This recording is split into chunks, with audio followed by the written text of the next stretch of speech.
Story of the World, Volume 1, Chapter 35, Part 2. Caesar crosses the Rubicon. Caesar's victories made him a hero to the people of Rome, but the senators were afraid of Caesar. If he comes back to Rome now, the senators said to each other, the people will want him to be king of Rome, and then what will happen to us? We won't be able to run Rome anymore. Two of the senators decided that they would try to make one of the other consuls, Pompey, turn against Caesar. This was hard to do because Pompey had married Caesar's daughter. But Pompey was jealous of Caesar. He knew that Caesar was much more popular than he was. So Pompey agreed to listen to the senators. "Listen," they said to him, "tell the people of Rome that Caesar is a traitor.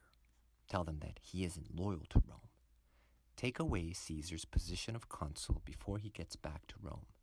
Then you will be the strongest man in the whole city." So Pompey agreed. He sent a message to Caesar, telling him that he would be arrested when he returned to Rome. He told Caesar to give up command of his army. And all the people of Rome were told that Caesar was a traitor. Far away in Britain, Caesar got the bad news. His own city was calling him a criminal and a traitor, and the Senate wanted to arrest him and put him on trial. What should he do? Caesar knew that the Senate didn't like him, but he was convinced that the Roman people still thought of him as a great hero. So he took his army and marched back towards Rome. Soon Caesar came to the Rubicon River.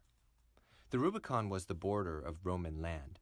Caesar knew that as soon as he crossed over the Rubicon, he would be in the land controlled by the senators. The senators would try to arrest him, and he would have to fight them. His army would end up fighting against other Romans.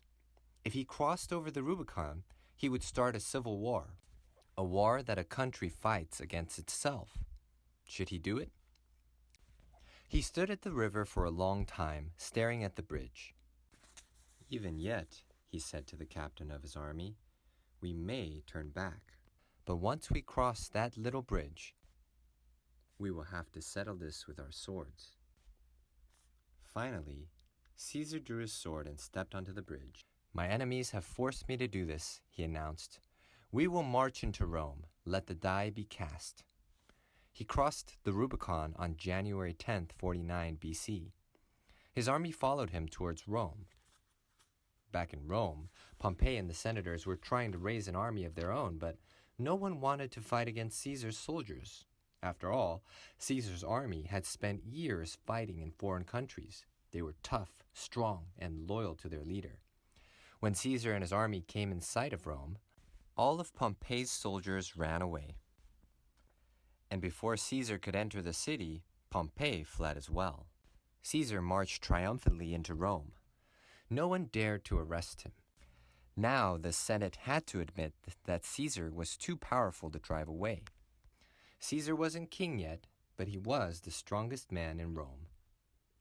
Today, when someone has to make an important decision, people still say, "You're about to cross the Rubicon."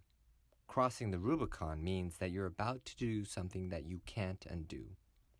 We get this expression from the story of Julius Caesar's return to Rome.